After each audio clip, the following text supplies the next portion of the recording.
This is Tim, and this is Deconstructing Comics.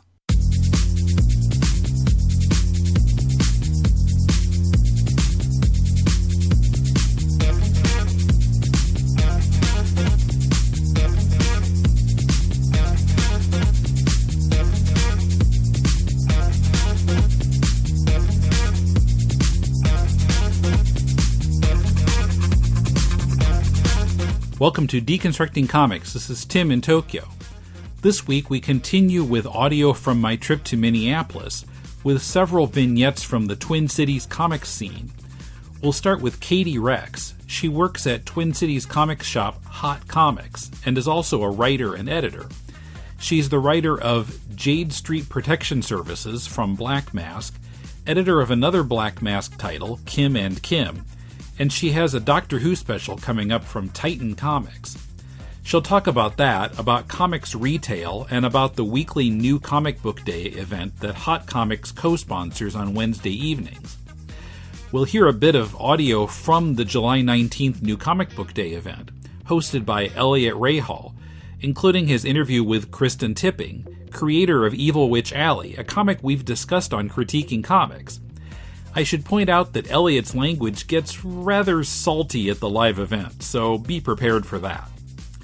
And finally, a talk with Eliot Rahal, who has some writing credits, including the recent Bloodshot's Day Off from Valiant, and with artist John Bivens, whose art you may have seen in image titles Spread and Dark Engine.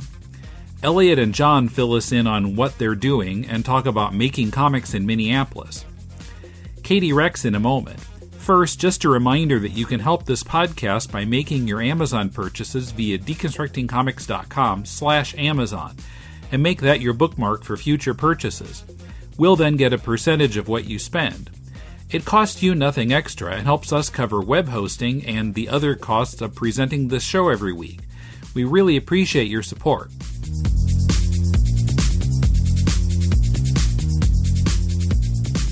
Okay, so I'm in Minneapolis now, still very jet lagged, and at Midtown World Market, thingy placey, sort of a food court at Salsa a la Salsa. And I'm with Katy Rex, who, we've been, I guess, following each other on Twitter for a while, and just before I left Tokyo, I just kind of happened to look where she's from, where she lives. Oh, she lives in Minneapolis. Why, I'm going to Minneapolis. So I always wish Twitter would let you sort people by location so that you can tweet to people and be like, I'm going to be in town. Right, yeah, Twitter, are you listening? Yeah, give us search by location. Anyway, so I don't even know a lot about you. You work at a comics shop. I do. I work at Hot Comics in New Hope. Okay. It's a really cool store. I don't know. And that makes me a Valkyrie, though, which is exciting. Do you know Valkyries? No. So Valkyries are a group of women who work in comic shops. We're sort of like a geek girl Illuminati, and we've all got each other's backs. It's very cool. Where Twitter fails on the whole visiting people in town, I can put out a call on the Valkyrie board when I travel and say, hey, who's working this week in Chicago and wants to meet up? And then I can go visit their comic shop and get a little tour. And because I don't do anything other than comics ever. I'm realizing this sounds very one track. Do you make comics? Yes, I write comic books. Okay. I've had Jade Street Protection Services out from Black Mask Studios. I also edited Kim and Kim, which is up for the Eisner this weekend. Oh, yeah, you did mention that, right? Yeah, I'm very nervous about that, because I've never been to the Eisners, and now I'm going to go and, wear a dress, I guess. I don't know. It'll be fun. And then I've got, at San Diego, we'll be officially announcing, but I think it's in previews, that I'm writing the Charmed manga, and I also am writing a special for Doctor Who. Okay. Great. Yeah. A few things. Okay. That was always published by Black Mask, or? No. Doctor Who's owned by Titan. Okay. Dynamite owns Charmed. I've got some creator-owned things at a few other places, but nothing I can talk about yet. I see. Okay. Yeah. And then when I go to San Diego, I'll be working the booth for 2000 AD. For 2000 AD. Yep, I always work for them at New York and San Diego. I see. But just sales for them. Okay. No creation, just sales. No. Their submission process is actually really challenging. In order to get in, you have to write what is called future shock. Are you familiar? Not really. It sounds sort of familiar, but... Future shocks are short stories, and actually a lot of the people who are good in the industry have gone through this short story anthology thing. Grant Morrison, Alan Moore, Neil Gaiman, just like really... And the goal of a future shock is that you have to tell a 4-page story. It has to be set in the future, and it has to have a twist. Except that your audience knows that it has to have a twist, so it can't be the twist that they think it's going to be. Do that in 4 pages. And if you can, then you can probably write for 2080. Wow, I see. Okay. Yeah, and until you give them a future shock, they won't hire you for anything else. Okay. Yep. So I don't know if I'm ever going to work there. I'm certainly going to try, but that's a baller move for them. Yeah. Okay. Well, but that makes sense. That they need to set a high bar. Yeah. Well, and clearly, I mean, if you've read their content, they are producing top quality things. So you said you're editing Kim and Kim. So what's Kim and Kim about? Kim and Kim is 2 best friends who are bounty hunters. They are pretty good at mischief and guns, and they are less good at, like, paying rent and staying on top of their daily schedules and things.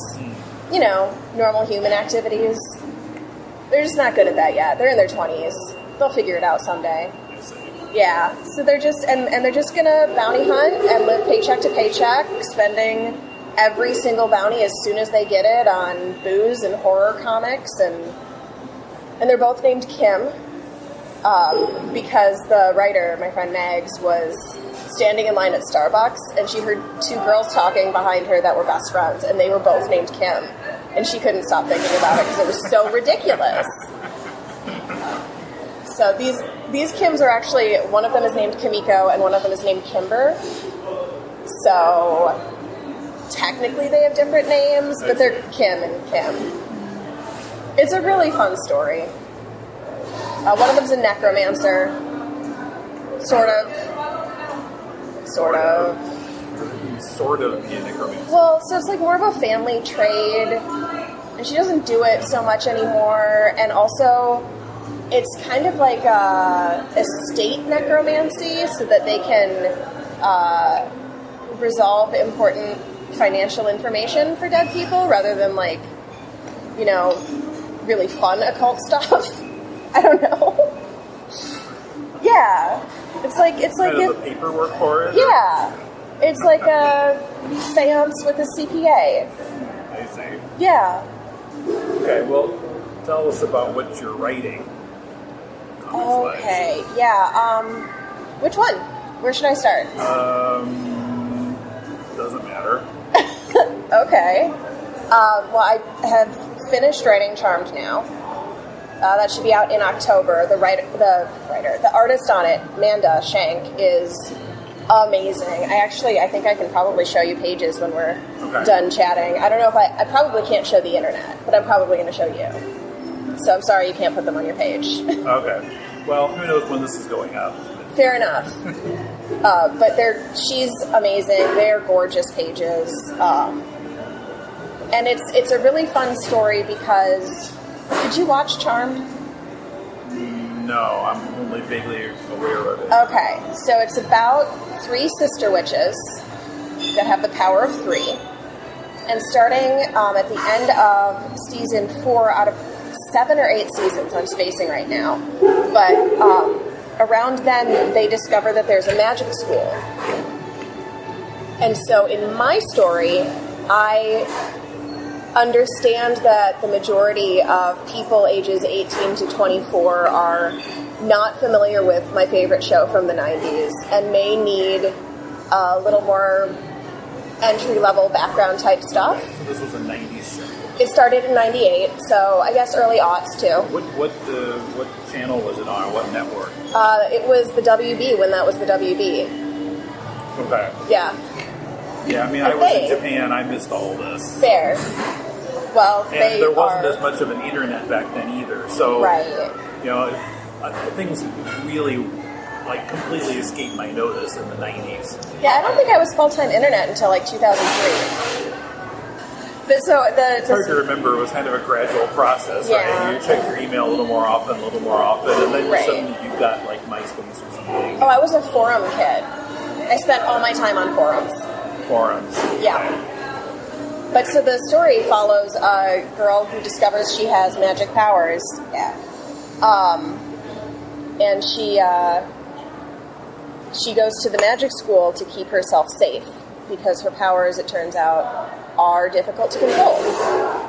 And while she's there, it's a little bit about adjusting and fitting in, but of course, it's very much within the charmed universe, so there's going to be a big bad, so that she can fight a big bad, as one does.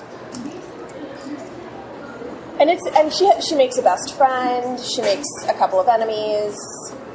She and it still interacts with the sisters a lot, the main three witches.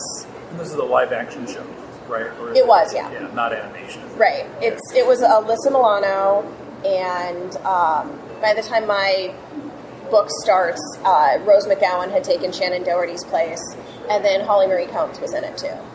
Okay. All right. So you were writing that comic, but that's finished. Right. Or at least you're finished with it. My part's done. Yeah. I mean, I assume there will be rewrites once pages come in and we have to do the dialogue, but... Okay. Yeah. So then what else are you writing still going on? Currently, I'm working on my Doctor Who special. Okay. With Jenny, the Doctor's daughter. Actually, this morning, and this might date your podcast, I'm sorry, this morning they announced that the actress that played the Doctor's daughter, Georgia Moffat, is going to be doing some audio drama for the BBC as her character, which is very exciting. It's been 8 years since her character has been on TV, and I guess myself and other people like me have been bugging them enough about our favorite character that they're bringing her back all over the place. I see. Wow. Okay. So she's going to have a special event. It's going to be kind of a one-shot, but spread over 2 issues. And it's just a really fun adventure, kind of catching the reader up on what she's been up to in the last 8 years, but without being about flashbacks, because that's annoying and boring.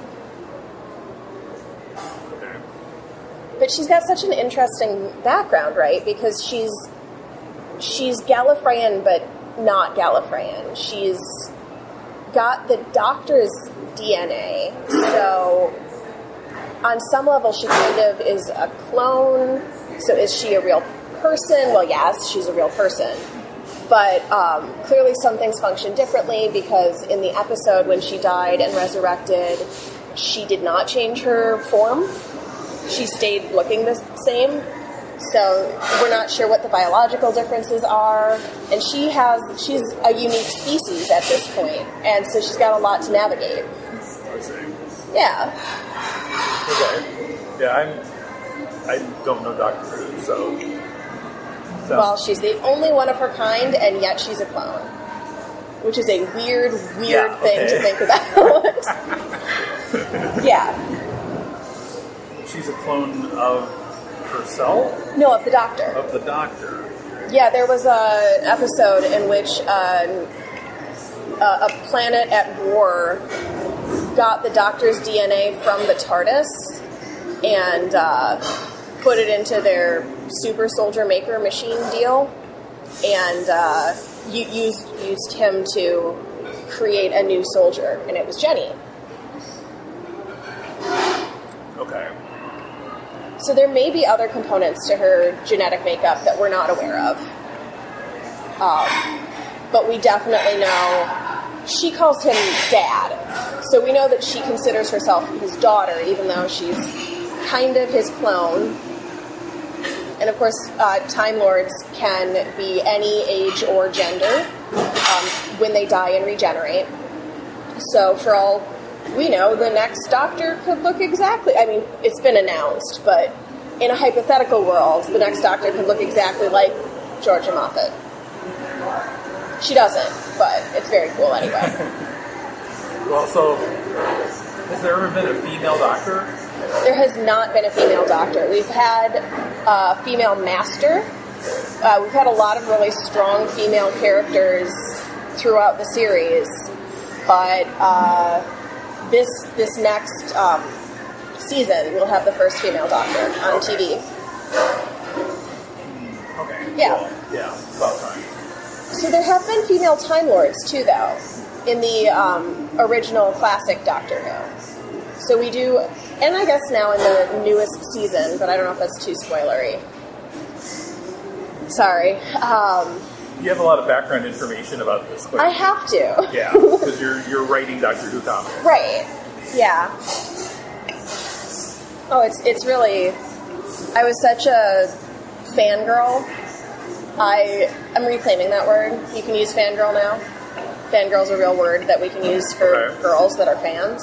Okay. But I was always such a fan of Doctor Who for the longest time, including classic. I mean, to a lesser extent because it's less accessible. But I'm just really thrilled to be working on it. Yeah. And I think a lot of the people that have worked on even the show, the comics, that whatever, have been fans. Capaldi was a Doctor Who fan as a kid. It just, everyone I know that's working on it started as a fan first, and I think that makes it a really special property. Seems like it's become a lot. I mean, it's been going on forever in the UK, of course. Right. Well, it took a break. When I was in college in the 80s, I mean, there was a certain element of people who watched it, kind of the geeky Dungeons and Dragons people. Yep. And I remember I tried to watch it back then. I just couldn't get into it. But my impression is that it's quite different now. Yes. So the very, very early seasons were focused on exploring significant events on Earth, kind of. Events or cultures or legends, myths, that sort of thing. And then as it progressed in classic, it was still very much adventure focused and started to get away from Earth in a pretty big way, which was nice because aliens are fun. And then when they rebooted in, I want to say 2005, it was less about going on crazy adventures and more about interpersonal connections and the nature of humanity. Okay. Yeah. So there were a lot of off years kind of in between there, or how long was it out of production? I don't remember how long the gap was, actually. I wish I knew. The ones that I saw back then were, the long scarf Doctor. Mm-hmm. That was kind of the most famous one for Americans. Right. As far as working at a comics shop, how is that going these days? I don't know. I read online some complaints about like how the major publishers are sort of dealing with their retailers. There are a lot of struggles in a lot of different ways. I think that many of the publishers are 100% on the side of the retailers. A great example of that is actually Valiant. If anything goes wrong or if everything goes right, they're just super accessible to retailers, and you can send them an email and say, hey, my shipment of Faith was damaged, or oh my god, I loved this issue of Faith, and they'll respond to you like that. They'll tell you about things in advance as soon as they know you're a fan, because they want to make sure your shop stocks up on things. They're really interpersonal, and there are quite a few publishers out there that are working to do that. There are others that don't have time. Yeah. They're too big, and I get it. Well, I mean, we talked about it probably too exhaustively, maybe, especially with Mulele, on critiquing comics, and he's been on Deconstructing some, but about how Marvel's approach seems to be kind of outdated in terms of knowing what the readers want and trying to get new kind of the non-traditional readers. I mean, yes and no. They've taken risks. The Kevin Wada She-Hulk covers from years ago now, those were very non-traditional house style. And they're doing other, let me think of something else.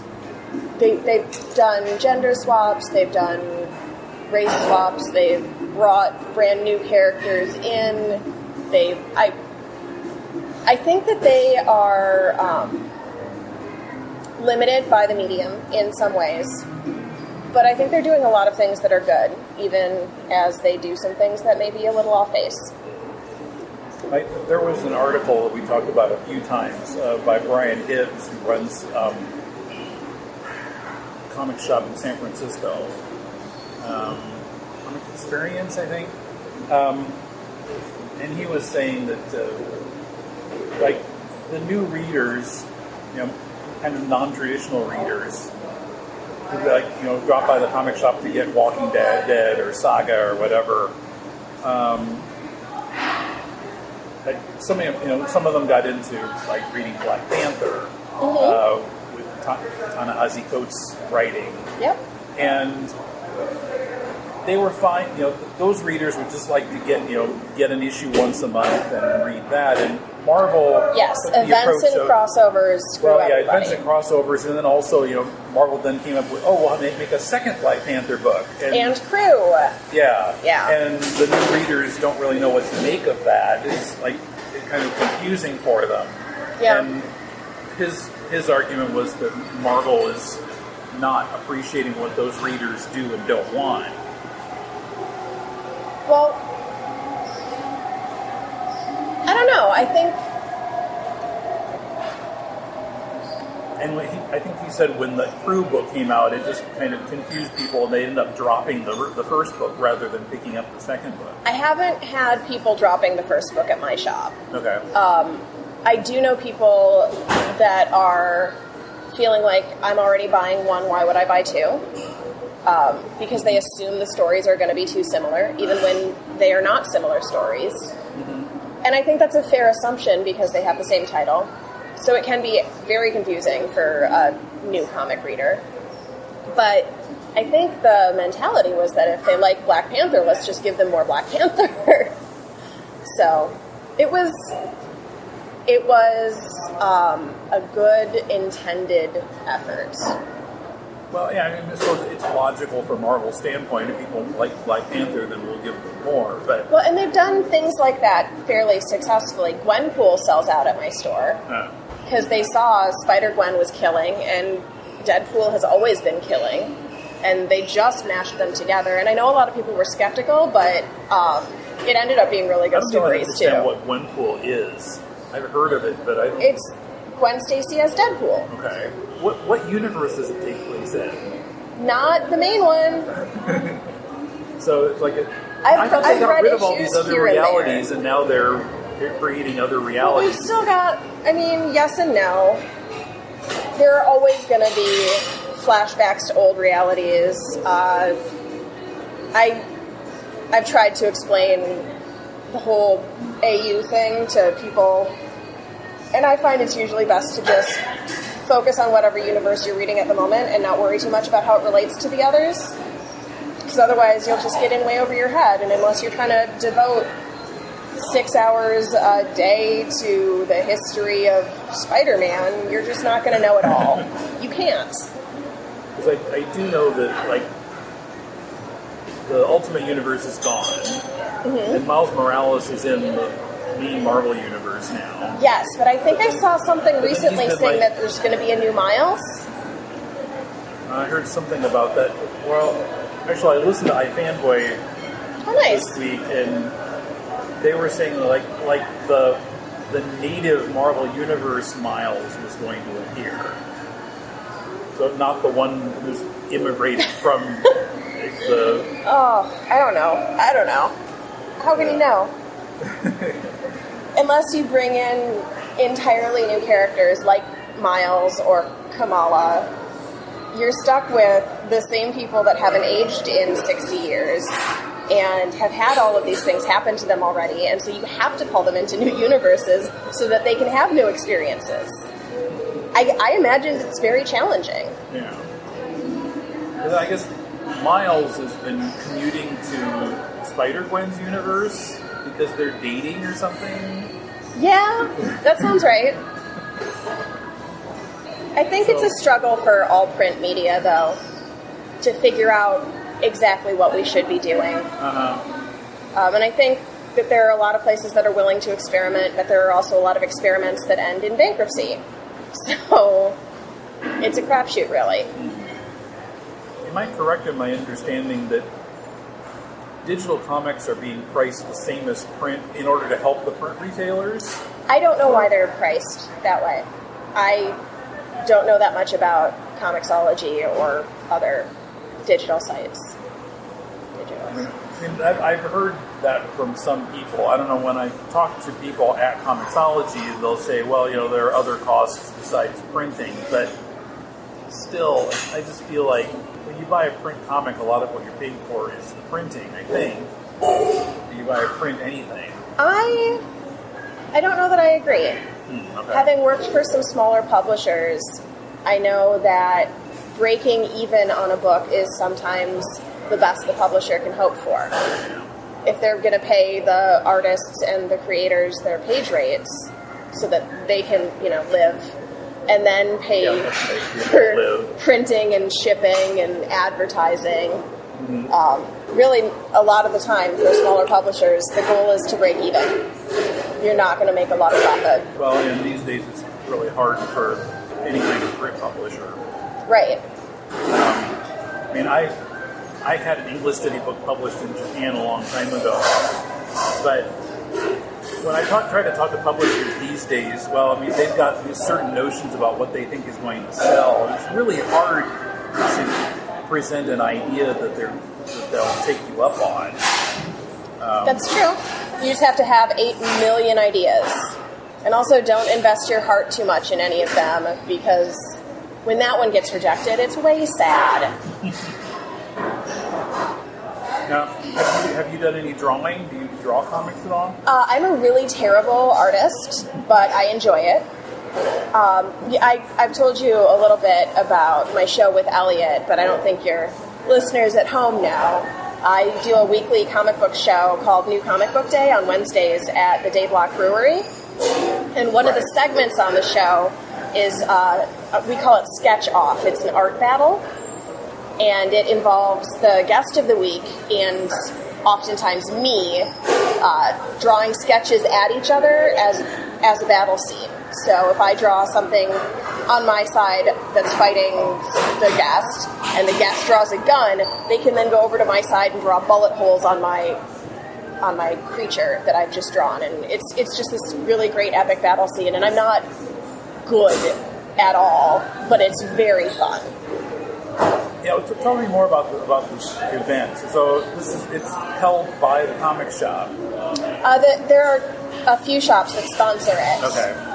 And it's on Wednesday because comics come out on Wednesday. Yes, which means that Elliot and I have to pick our books in the morning and read them by the time the show happens, so that we can have little synopses, and then we give free comics to the guests.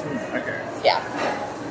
Free new comics, or? Yeah, whatever we've read that week. It's usually about 6 comics, and as soon as we're done talking about it, we ask who wants it, and we chuck it out into the crowd, and so there's a pretty good chance you'll go home. Other than a t-shirt can, you have a comics can. Yeah.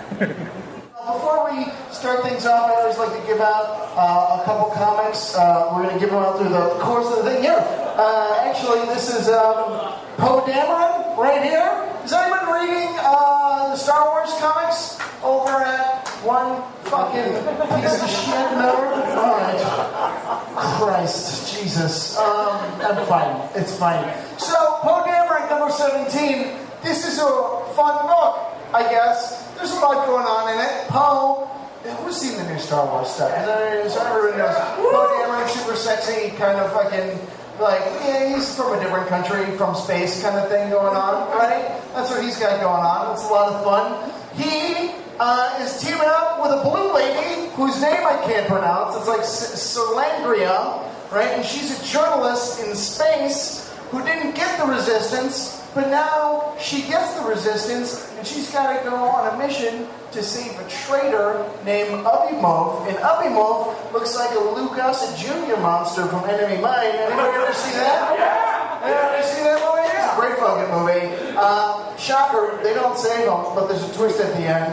And whereas Poe Dameron's off doing space pirate cool guy stuff. And then there's a villain in this book who's clearly hooked on eye cocaine. That's the only way I can describe it. She's taking natural drugs into her eyes, doing a lot of things. It's a lot of fun. I have not been reading this book at all, and yet I was able to understand it. That's called The Marvel Way. Thank you, Mr. Joe Quesada. Right? This is written by Charles Soule, and I'm giving it out. Who wants Poe Dameron number 17, right? Who wants it?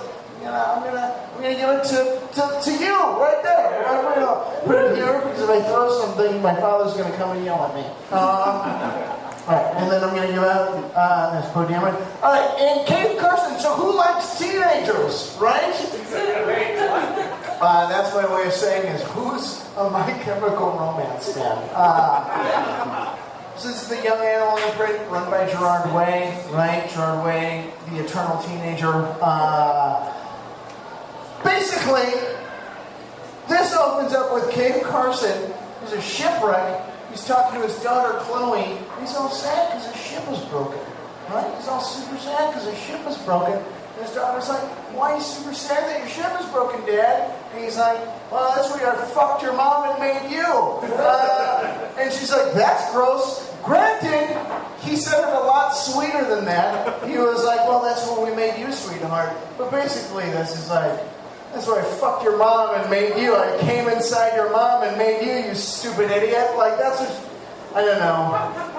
I would never tell my kids about sex. I'll be bad at it. And then, the twist in this issue is that Cave Carson is a son from another dimension that he's also, he's like very surprised about it though. He's like, wait, you told me I had sex with my wife twice? Get out of here! And it's a whole thing. It's a lot of fun. This is some of my favorite art on the stands right now. If you don't know anything about the DC Young Animal imprint, if you don't know anything about Gerard Way, it's totally fine. Just look at the pretty colors and the pretty pictures. It's fantastic. So who else? Kev Carson has a cybernetic eye number 10, right? I'm giving that right there. Thanks, Kristin. I appreciate you. Okay, and then so what kind of things happen at this event?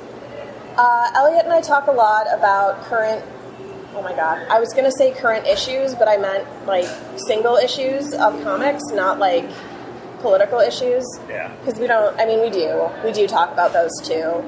We, or not to these days. Right. Well, and we're a very queer-friendly, diverse space. And so we have a lot of opinions. But, yeah. So we talk about our comics. We spotlight a different character every week because our audience is a pretty good mix of hardcore comic fans that know everything ever and brand new people that saw a Marvel movie and thought, hey, let me try this out. So we have to try and entertain both those groups of people. Okay. Which is a challenge, but very fun. It involves a lot of stand-up. We've got a couple of sketch comedians that come in and do segments on the character. And then we have a few local or visiting stand-up comedians that do bits that are sometimes not actually related to comics, but are often still very nerdy and just like a ton of fun. What kind of attendance are you getting at these? It's usually a pretty full room. It's a smaller space, so I'm a little worried that we're gonna closer to 30. I'm worried that we're gonna outgrow it pretty quickly, and I'm not really sure what we'll do then. But that's a problem for another day. How long have you been doing this? 6 months. Okay. So what gave you the idea to do this? It was actually Elliot's idea with our friend Grace Thomas. She's been working at the Source since she was a teenager, and they're both stand-up comedians. So their love of comics and comics brought them together as besties, and they started this show together, and then Grace just moved to Chicago. So I'm taking over her role as co-host. Okay. Because prior to that, I had sort of stepped on board to help them with some of the logistical stuff, booking guests and helping with their Twitter account and stuff like that. Okay, now the shop is, tell me the name of the shop again? My shop is Hot Comics. Hot Comics. Yep, we've got 2 locations, one in New Hope and one in Ridgefield. Oh no, we have 3. There's one in Jordan. It's just very far away. Coming up, Eliot's talk with Kristin Tipping about Evil Witch Allie, and my talk with Eliot and John Bivens. As Katy mentioned, New Comic Book Day features some stand-up comedians, and I'm making video of some of the stand-up comics available to our patrons. To become a patron, pledge a monthly donation of any amount at patreon.com/deconcomics. When you watched Batman as a kid, you enjoyed the colorful heroes and villains, the text sound effects on the screen, the thrill of watching a heroic crime fighter escaping from death traps and taking down bad guys. But the show was devised to interest adults, too. What did you miss as a kid? Sexual innuendo. The penguin's too small for me. Closeted gay characters. I like that cape, Batman. Freudian death traps. Has the giant clam really swallowed Robin? Police incompetence. Bruce Wayne is a millionaire playboy. Hardly a secret identity for Batman. Whether you're a kid or an adult, there's something to like about our favorite Caped Crusader. Tim and Paul dig for the deeper meanings under the Batmania every first, third, and fifth Thursday of the month. What's the podcast's name? To the Batpoles. To the Batpoles. To the Batpoles. So, did you know in Minneapolis, Dan Jurgens killed Superman, John Byrne drew Superman for many, many years. We have MCAD, we have World Monster Headquarters, we have Eisner Award-winning artists and writers in the Twin Cities. That's part of the reason why we started New Comic Book Day, and so every week we end with a little interview with a local artist and writer, and this person is very cool. I met her a few times during cons and a couple podcasts. Ladies and gentlemen, please give a warm round of applause for Kristin Tipping. Kristin, well, why don't you sit down and do me a favor? We take the mic out. We'll practice right here. Here's what we're going to do. Take the mic out just like that and put it up right up to your mouth. Just get like real. Say it again. Hello. Hi. What do we say when somebody says hello, you fucking ingrates? I'm so sorry, Kristin. How are you today? I'm doing very well. Well, great. I hope you don't mind. I brought up some of your work right there. Some of her work right there. Pretty cool stuff, right? There's a guy taking a shit with a ghost dog. That's pretty cool. With a ghost cat on a laptop. You're a real fucked up person. That's fine. That's real cool. Okay. That's and one. I really like that a lot. Oh, yeah. And then that's you. Yeah, that's me before I cut my hair, which I did like a week after I drew that. That's fine. That just makes you a fraud right now. Yeah. So, all right. You're up for Kristin one more time for joining us today. So, Kristin, you're an MCAD alum, right? Yes. Who's familiar with MCAD? Yeah. Minneapolis School of Art and Design. So, when did you graduate? Last year in May. Last year in May. What did you major in? I graduated from the master's program. Oh, wow. So you're all yes. smarty pants, huh? Think you're better than me? I mention it because the thing about the master's program is you do have a major, but they don't actually make you do anything related to your chosen major. Are you, wait a minute, are you telling me art school doesn't have a strict curriculum? That one did not. That's great. So you graduated, and are you from Minnesota? I'm originally from Wisconsin. Ooh. Ooh, Wisconsin trash, huh? Welcome. No, I don't know why. I just got a real name for no reason. It's playing off of your inherent regionalism in this state. Where in Wisconsin are you from? From Marshfield. It's in almost the geometric center. Oh. All right. So we're talking about your work. That's part of the reason why we're on. You got a lot of cool stuff. First of all, what was the first project you ever did in comics? Be it published, not published, something you did as a child, something you didn't do, whatever.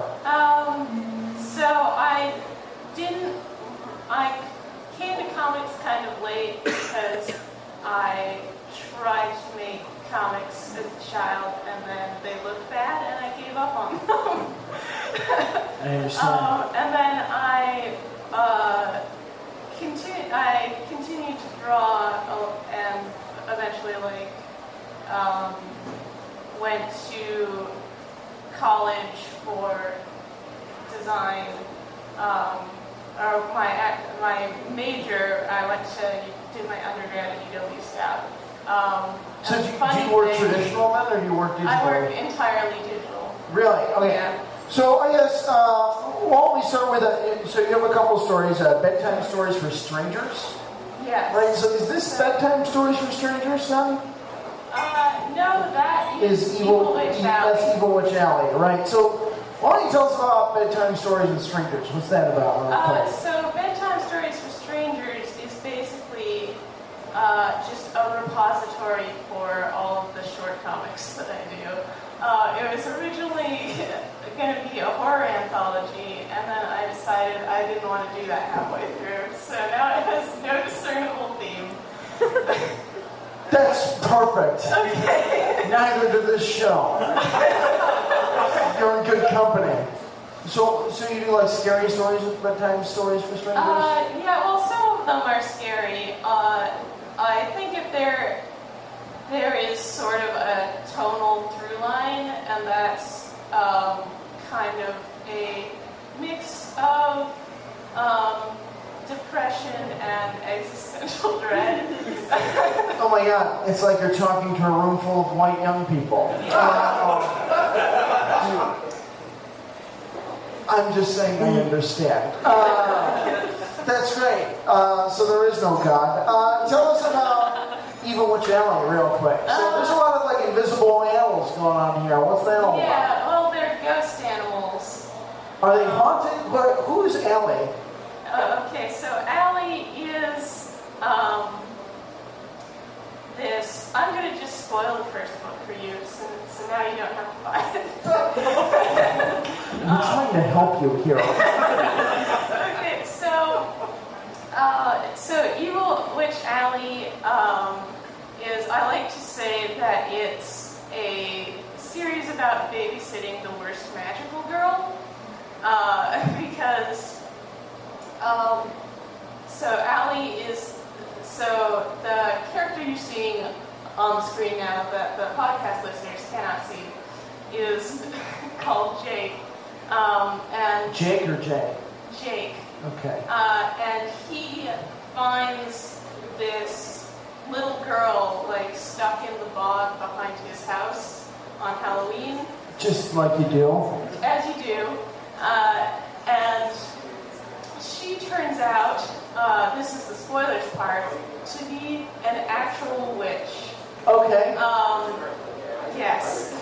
But she, so she has magic powers, which she really should be using to fight monsters, but mostly she just uses them to commit petty crimes. Okay. That's what I would do with my superpowers. Yeah. Yeah. All right, and then who's that dog watching that guy take a shit? So that dog... That's what my cat does. So that dog is one of a whole bunch of ghost animals, because the sort of monster of the first story arc is an amalgam of a bunch of like ghosts that are mostly animals that all died in this bog. A bog? Yeah, a bog. Cool. And so at the end, they like defeat it by releasing them all, but they don't like pass on. They just sort of stick around and I just kind of wander through Jake's house a lot of the time. You're a real fucked up person, you know? and are just sort of mildly annoying all of the time. So you just draw ghost dogs that died horribly and watch people take shits that can never move on. Cool. Oh, Jesus Christ. So what's next for you then? What are you working on right now, currently?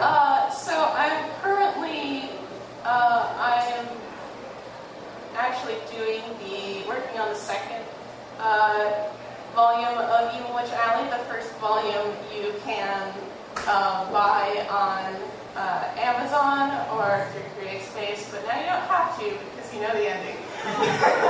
No, that's not what you're supposed to say to these words. I mean, people. Okay, you can also, if you're curious, read it online. It's at evilwitchallie.com. Yeah, where can we find it?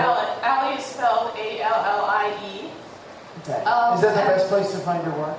Yes, if you're on Tapastic or Line Webtoon, it's on those places as well. Okay, cool. So, Evil Witch Allie on 2. We end every show with the same question. Are you familiar with the game Marry, Fuck, Kill? Yes. Okay, we try to do ours a little bit nicer.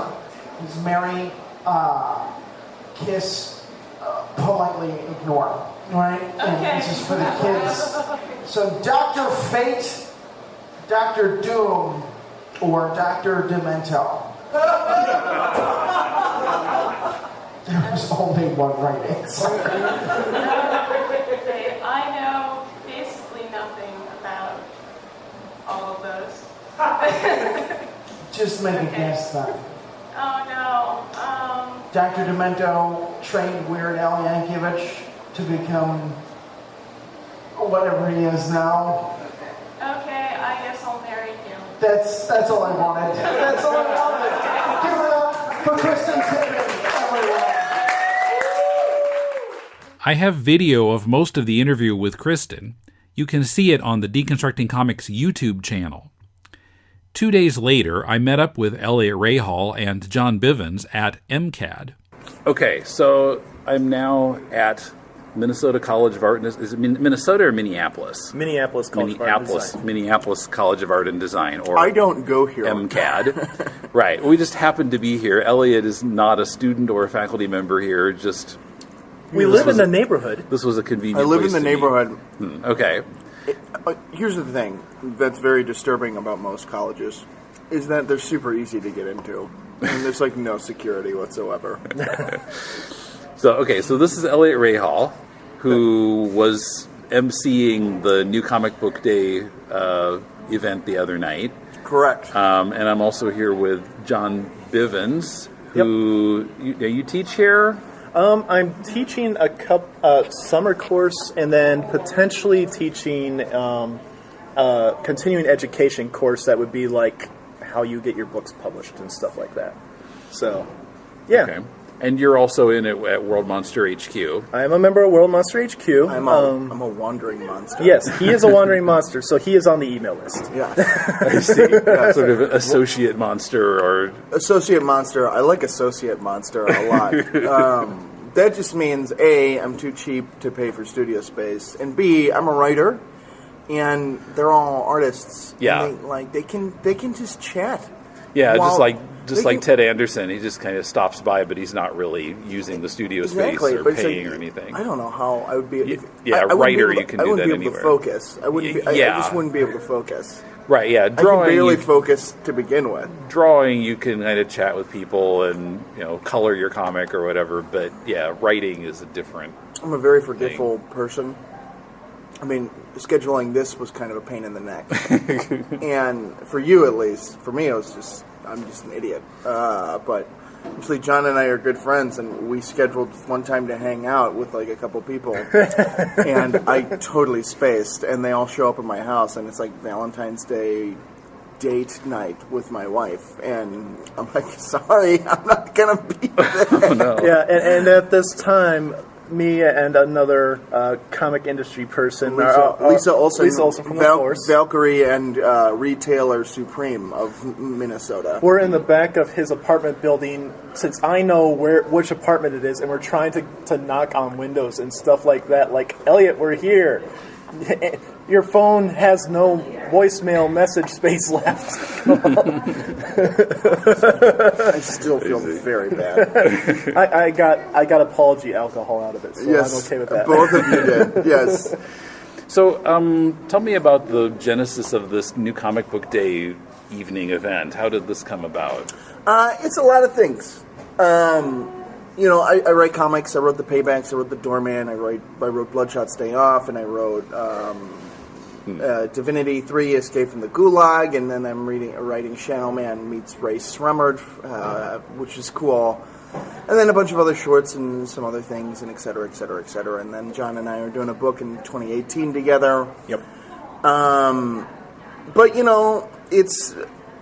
it's a lot of things. Writing as a young writer, it's feast or famine. And it's like I wanted to put together an event every week that no matter what, I'm doing something in comics every week. And I am a true bleeding heart liberal, and I believe in local action and community space and creating safe spaces. I just started the show with my friend Grace Thomas, who was a retailer at the Source, and she's a trans woman, and we wanted, there's a big problem in comic books right now where, not to be crude, but shitty white guys kind of ruin everything for everybody. And, this is, this was kind of our way to, create a fun, safe, but also dangerous, ribald, it's a bar setting space, and so that was one element of it. Two, I don't know what your politics are. I am not a current fan of our president, and so all the money. I mean, we do take money for expenses. We about 15 to 20% goes to expenses because it's expensive to put it on. But all the money goes to a cause or an initiative like the Hero Initiative or the ACLU or.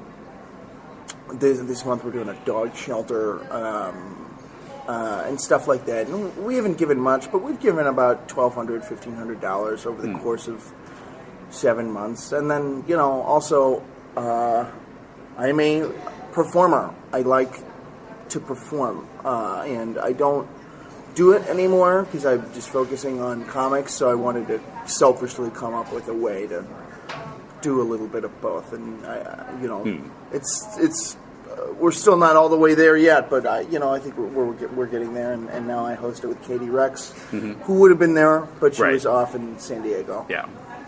Well, it was interesting to me that you had both kinds of comics there, comic books and stand-up comics. I know the world of stand-up very well because that's how I started writing, because I started performing stand-up comedy. I want to get to the point where it's 70% comic books and then 30% stand-up. But, it's hard. You want to keep people engaged, and, not everybody in comic books is as thrilling and engaging as myself. I see. Podcasts cannot show eye rolls. Thank God for that. So actually, I read your Bloodshot. Was it Bloodshot's Day Off? Yes. Yeah. I'm not familiar with this series, this property, whatever. What is Bloodshot exactly? Well, it's a Valiant book, and Bloodshot. Ray Garrison is the super soldier nanites got injected into him. They put in false memories, and he's like, I'm one guy, but really he's another guy. And it's about a soldier who, he's basically the supreme soldier. He's a living weapon, and he's just he's been abused by the military and abused by all these other people, and he's trying to figure out what his life is going to be while also fighting off monsters and demons. Now, Bloodshot's Day Off is not about that person. It's about two lesser Bloodshots who were in the Project Rising Spirit program, Tank Man and Viet Man. And They were created by Jeff Lemire. And that was kind of fun to take characters that he kind of, I think he would admit it, shit out a little bit. He's like, I need some extra characters here. What are we going to do? And then, like, I'll never touch these guys again. And then they're like, why don't we get somebody to flesh these characters out a little bit?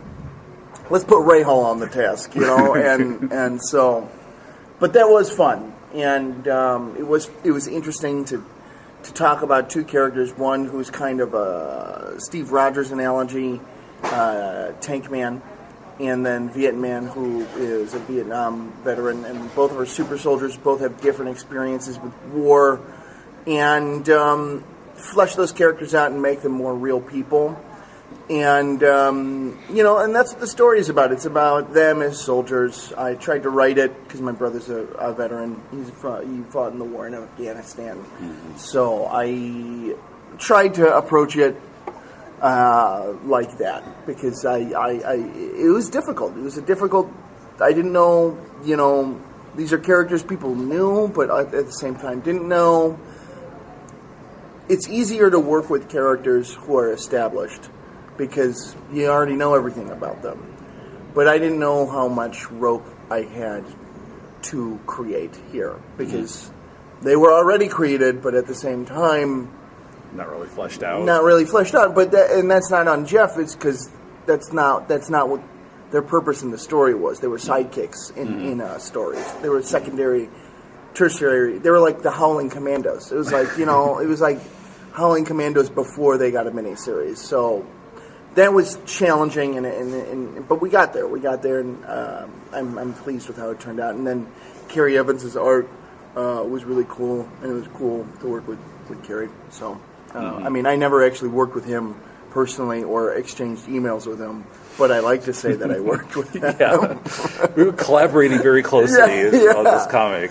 But that's how it goes when you work at a few places. I haven't worked at Marvel or DC yet, but I know that for Valiant, they take their model, and so, there's not much communication. There's a lot of communication with editorial.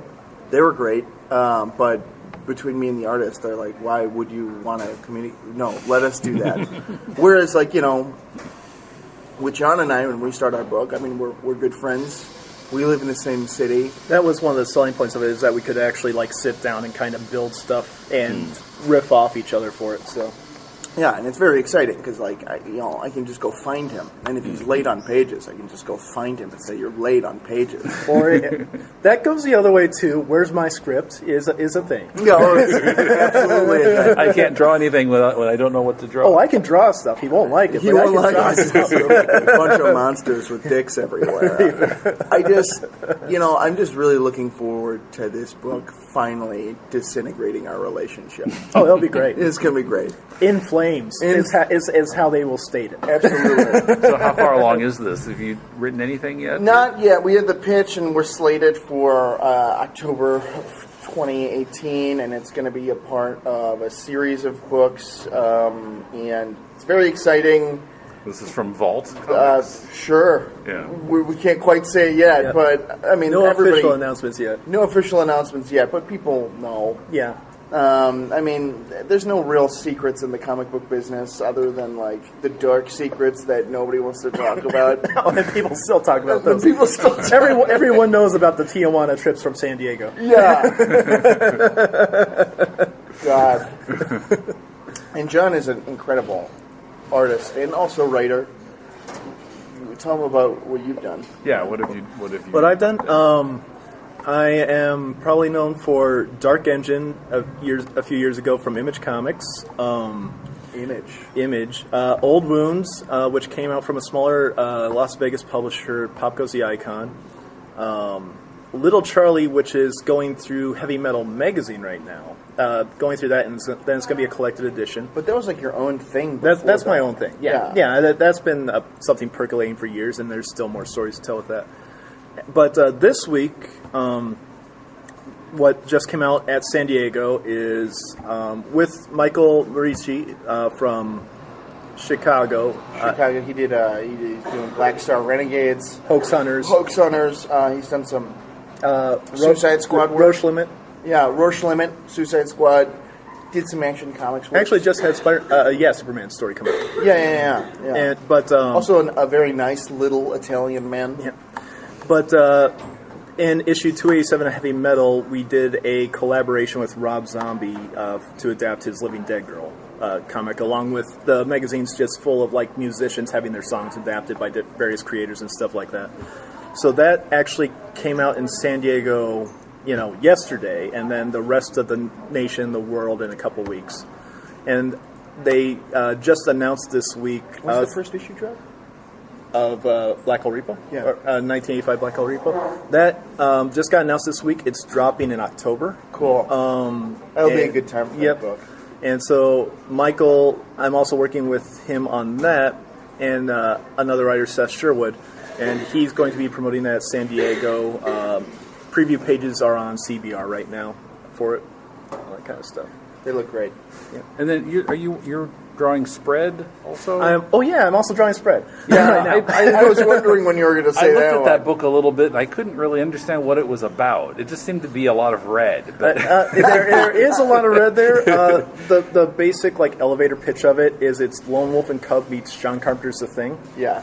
So you have this guy trying to travel around and protect this baby in a post-apocalyptic kind of world where this tentacle old monster entity that came up through the crust of the earth and is starting to absorb all the living matter.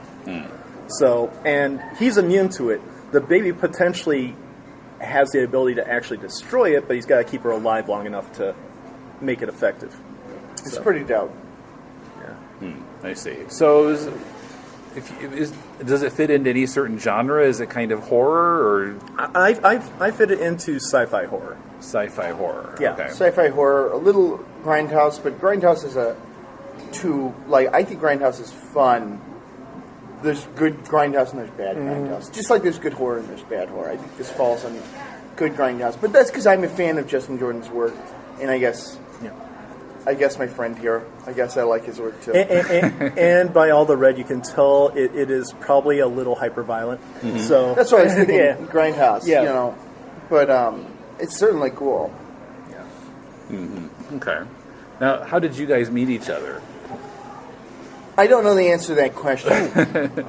Was it one of the comic creator meetup things? Maybe, yes. Because I threw those a few years ago when I moved to town, and we get all sorts of creators to show up and that kind of stuff. Oh, no, it was my first signing at the Source. I bought Old Wounds from you. Yeah, it was my first signing at the Source. We're both new here. Yeah. And I think John's been here a little bit longer than I have, maybe about 6 or 7 months longer, maybe a year. Yeah, I've been here 3.5 years. I've been here about 3 or 2.5 years. Okay.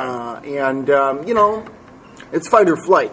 So when I enter into a new area, I try to engage with as many professionals as possible. Yeah, we're both kind of community builders. We want to make things sort of happen. So I had comic creator meetups first at Majors and Quinn and Mead Hall and the Source. Yeah, and I met him at the Source.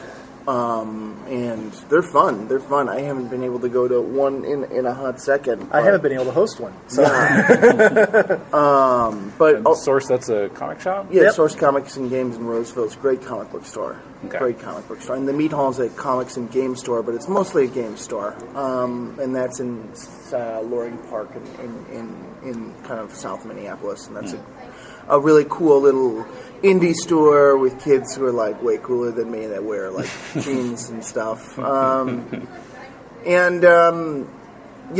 also, when I moved here, not to be a piece of shit, but I look who's the hottest guy to be associated with, and that was Xander Cannon. And I would tell that to his face too.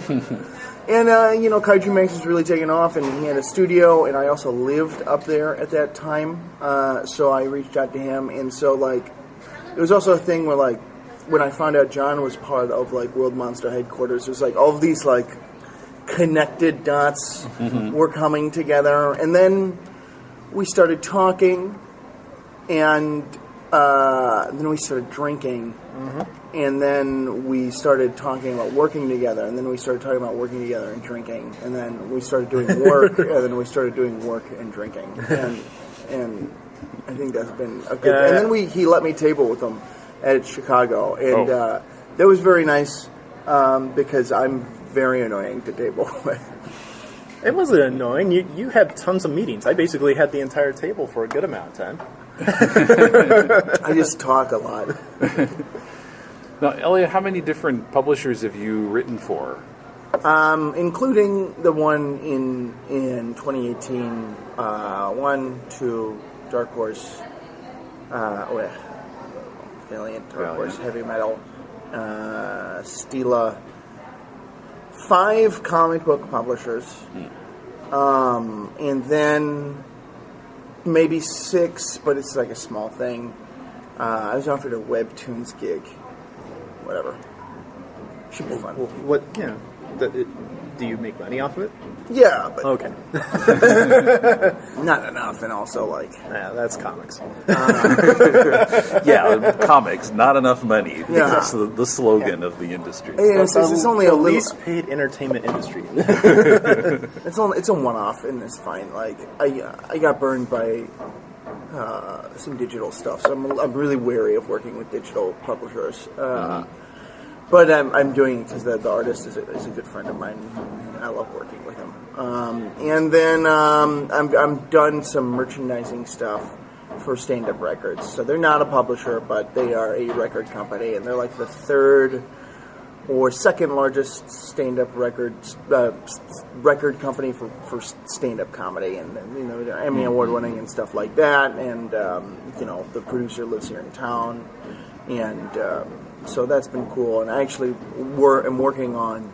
We're doing these little anti-chick tracks, stand-up chick tracks. Are you familiar with chick tracks? No. It's religious propaganda in the worst kind of way. If you were at an airport and people were handing out tiny comics to you and that kind of stuff, I heard something about this once. They're very ugly. They're very ugly things. So we wanted to do something that was like kind of like a fuck you to those, and also correct with a CTS. Yeah, yes, okay. Yeah. And the chick is Jack referring Chick. to. He's a dead guy. This last year. Yeah. His family name, the guy who started this. Yeah. And they're comics. They're comics, and they're like a labor of love for this very hate-filled man, and he made tons of them, and so we're doing like anti-versions of that are also merchandising, pieces of merchandising for Stand-Up Records, and that's been fun. I actually worked on one of those with Jack Kotz, who is a member of World Monster Headquarters. So, I mean, Minneapolis is a great place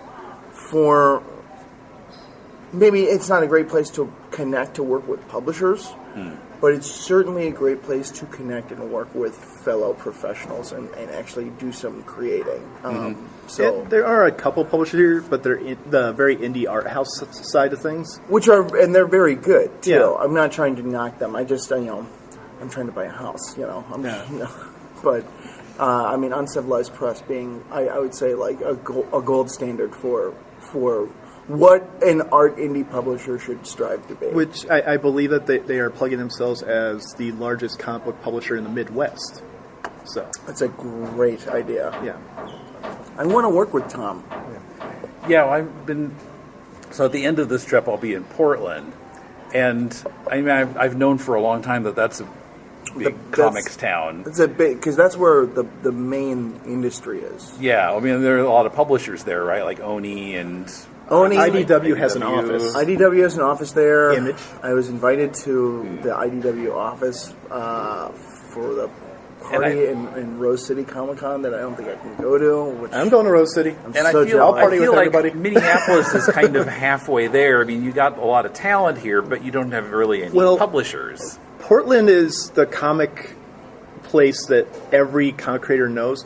Minneapolis is like the best kept secret. We have tons of creators, but everyone is surprised when they say, wow, there's a lot of people doing comics in Minneapolis and that kind of stuff. There's a lot of people. Also, a weird thing, too, is that I've noticed is that Minneapolis is a D.C. town. A lot of our big DC Comics, so a lot of Dan Jurgens, Doug Mankey, Patrick Gleason, Chris Jones. It's just weird, like how Peter Gross. It's weird how a lot of the big quote unquote like titans like of our business that live here are like DC cats, and that's cool. I mean, but it's just weird how that's a thing. Yeah. I just like it's like weird how like they're from Minnesota. Maybe DC will move here because the Hollywood thing didn't work out very well. Sure, yeah. Dear Dan DiDio. And technically, Mad Magazine being owned by DC Comics or Warner Bros. And that kind of stuff, that makes Tom Richmond also a kind of DC guy. Yeah. I never met Tom. I talked to him a couple times. No. Never like face. I've seen him at shows. No. Mm-hmm. Okay. I didn't know he was here.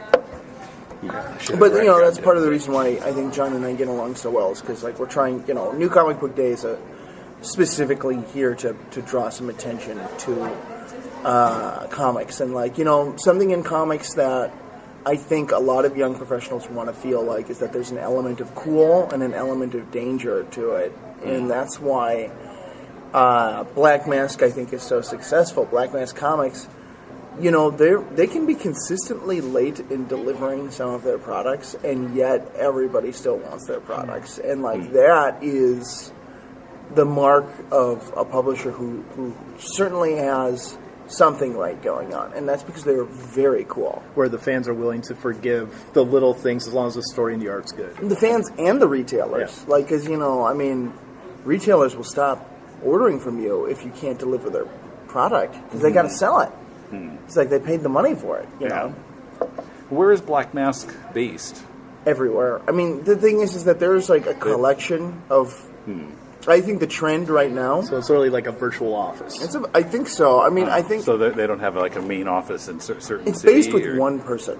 One person. Yeah, okay. And like that's so Marvel and DC put out a lot of work. Yeah. And then there's Dark Horse. And then there's Valiant, and then there's IDW, and those are like the three established ones. But even they'll say they're hanging on. They're just hanging on. Even though, I don't believe them for a second. If you're opening up offices in Portland, and then also you have Burger Books, I don't believe. And for they have all the licensed stuff. Yeah. No, IDW, I think is making a lot of money off their license. I think so too. Yeah. But the trend right now for publishers that fall under that is boutique publishing. And it's just like we're going to do 10 books a year, maybe 12 books a year, only 10 titles, maybe even 8 titles, like a small, manageable amount of titles. And that there's 4 publishers who do that: Heavy Metal, Aftershock, Vault, and Black Mask. And that's because they're small operations. Aftershock is a little bit more infrastructure, but Heavy Metal is basically one guy. Black Mask is basically one guy. Vault is 2 brothers and another guy, and so these are small crews, but they keep things manageable, and what they do is they try to create a cohesive brand. They try to make their retail items specific retail items. So if you were to walk into it, it's like a specialty store. All the books have a certain look to them. The paper itself has a feel to it. They're branding something because that's the way to compete within the marketplace, is to make your book stand out as a brand. Or at least that's my opinion of it. And they're taking a long view, too. I mean, because if you see the way, Aftershock has kind of been building up, it's... They've just been persistent. They've been at all the shows, and I think I just saw, a lineup of, 12 books that they have coming out and that kind of stuff, and it's just amazing that they keep going at it, because, it costs some money to keep that going. And especially for Aftershock, because when they Vault and Heavy Metal and Black Mask, their route was let's get medium creators or even lesser known creators. And Aftershock was let's get Mark Waid. And and so it can't be cheap. It certainly can't be cheap. Yeah. I see. So, now, John, how long have you been doing comics? professionally? Professionally, since 2008, my first, probably really big book was Comic Book Tattoo, which was an anthology that I was part of. It was based off the music of Tori Amos. I wrote and drew an adaptation to leather, so I've always been, playing around slightly with the music world here and there. As far as I can't play or sing for anything, but I can draw comics based off the music.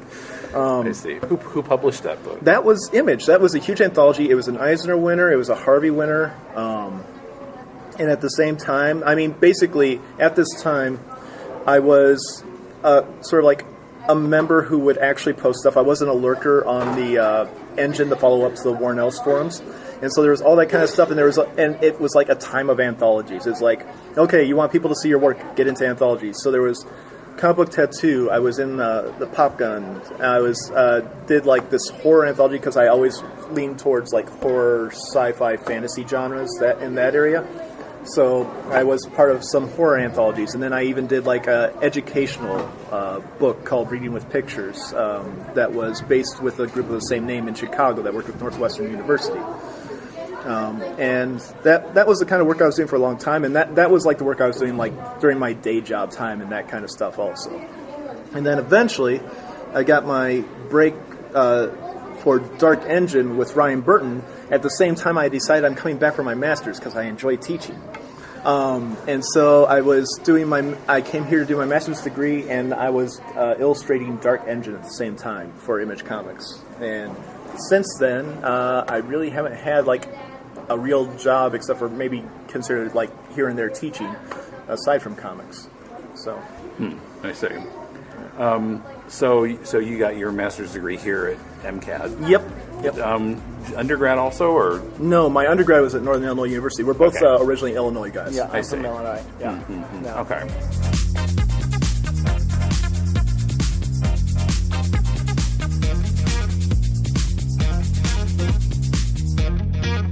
We'll hear more of that interview in a future episode.